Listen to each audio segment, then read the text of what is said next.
Fala pessoal, uma das principais acusações que se faz contra a esquerda no Brasil é que ela não dialoga com os evangélicos. Mas será que essa ideia é verdadeira? Neste podcast, eu gostaria de conversar com vocês sobre este tema tão difícil de ser abordado, trazendo aspectos que poucas pessoas percebem. Essa distância entre as esquerdas e os evangélicos envolve questões políticas, de classe, mas principalmente teológicas. Será mesmo que, neste grande vão entre estas duas realidades tão distintas, a culpa é realmente da esquerda?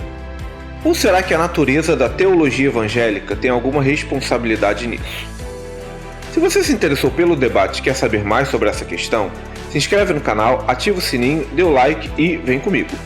E se quiserem ouvir este podcast em uma plataforma de áudio, o link está na descrição.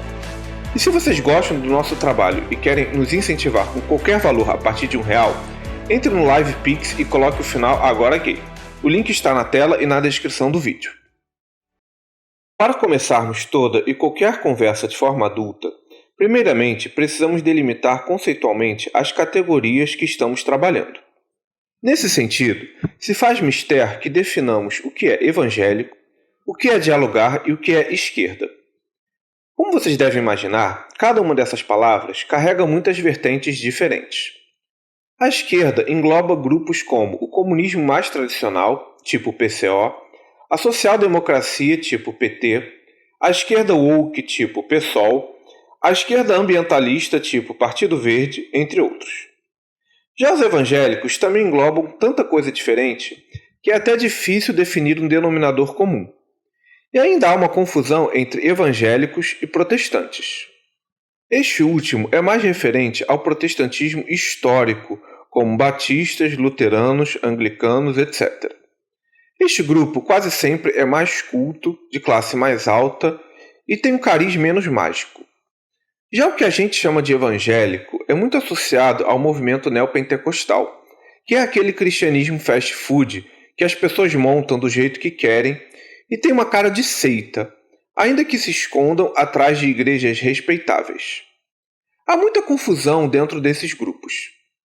Isso posto, é bom ressaltar que há muitos evangélicos de esquerda, tá?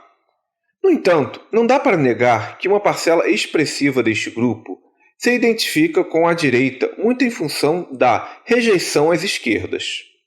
Mas por que isso acontece? Será que realmente a culpa é da esquerda?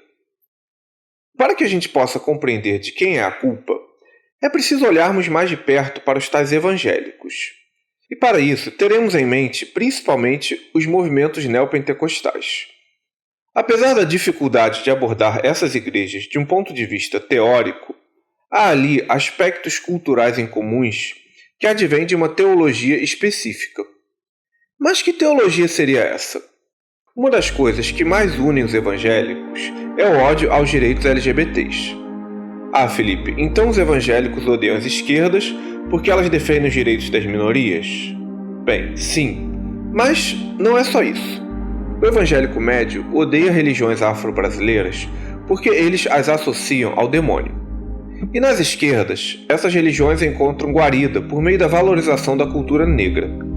As esquerdas também são muito associadas ao direito das mulheres, algo que o evangélico tradicional também odeia, pois defende uma visão de mundo onde as mulheres devem viver como as pessoas que escreveram a Bíblia viviam na Idade do Bronze.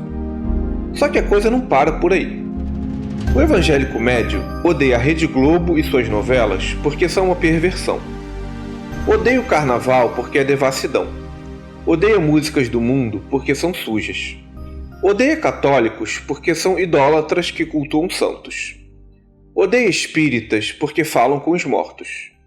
Odeia São Cosme e São Damião, festa de São João e esquerdistas.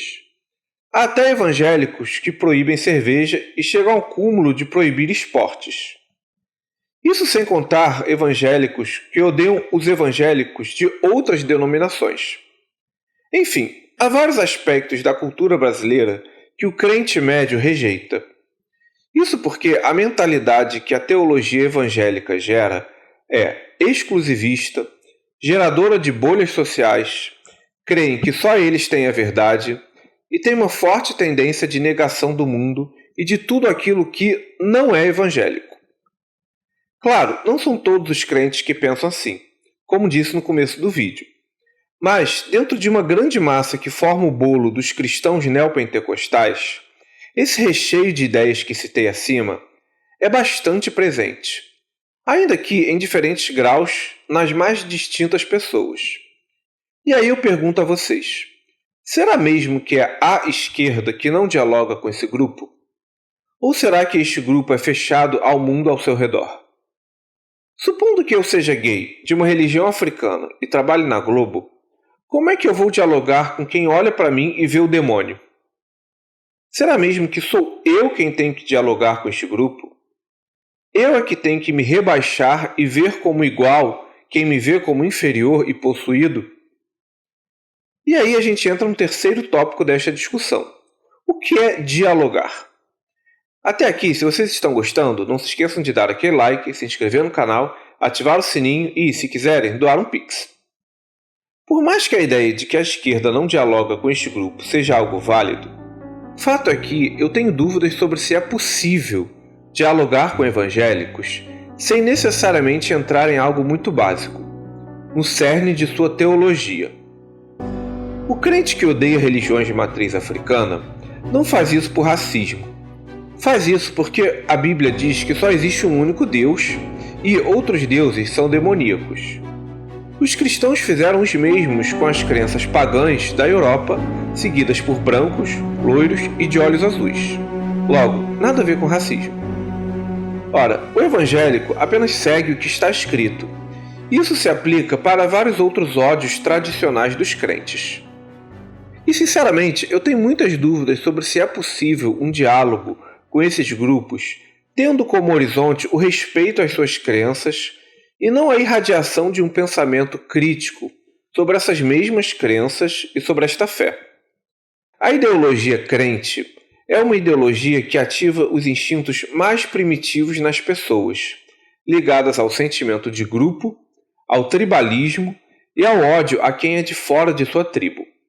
Para que vocês tenham ideia de como a coisa é profunda, eu estou deixando na descrição o react de um vídeo de um cara que é ex-evangélico e faz um desabafo muito poderoso sobre os horrores que ele passou na igreja evangélica.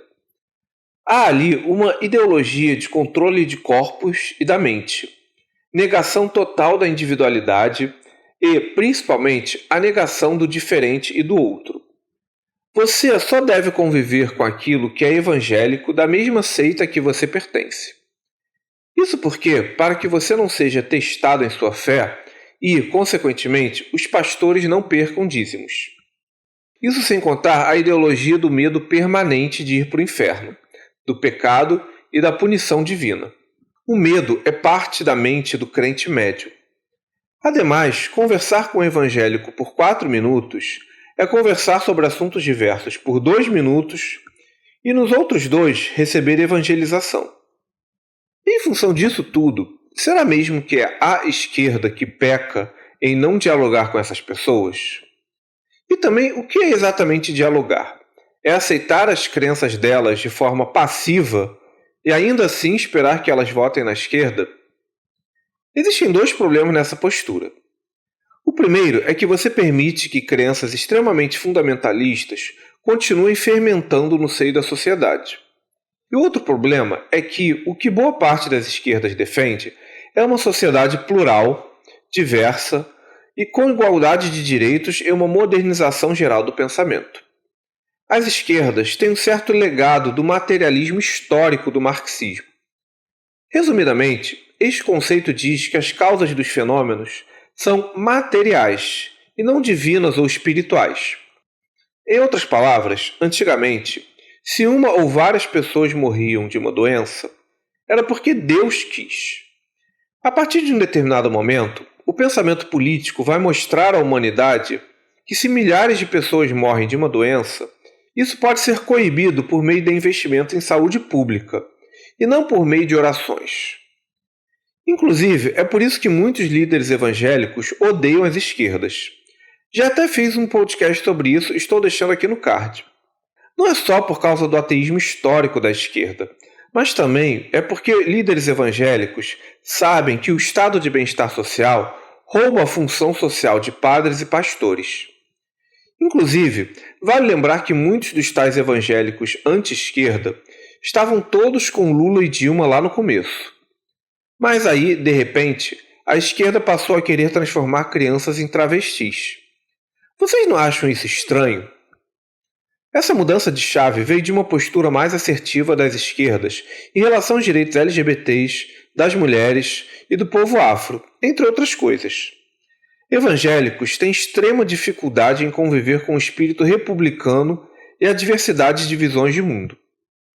Por fim, parte da intelectualidade de esquerda parece ter pena de levar pensamento crítico para os evangélicos, alegando que a fé é uma coisa importante e tal, e que os moradores de comunidade vão ficar perdidos se criticarmos a fé deles.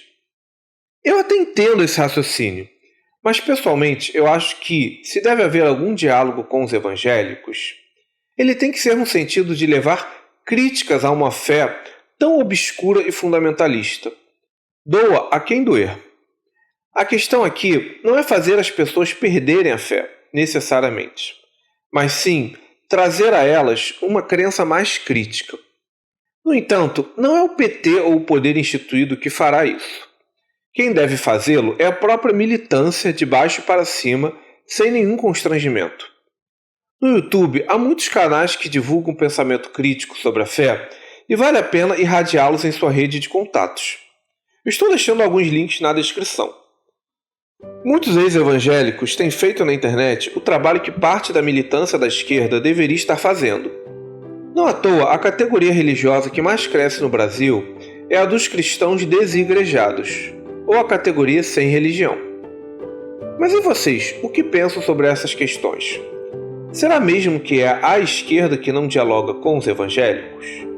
Ou será que é a ideologia evangélica, principalmente do neopentecostalismo, que se fecha num mundo tribal, obscuro e violento? Será que é possível um diálogo respeitando a crença alheia? Ou será que devemos partir para cima e levar o pensamento crítico sobre a fé? O que vocês pensam? Este foi um programa do canal Ágora Gay, um espaço para conversarmos sobre filosofia, religião, política e cultura do seu ponto de vista gay. Eu sou Felipe Dias. Lembro que este podcast é um recorte de um tema complexo.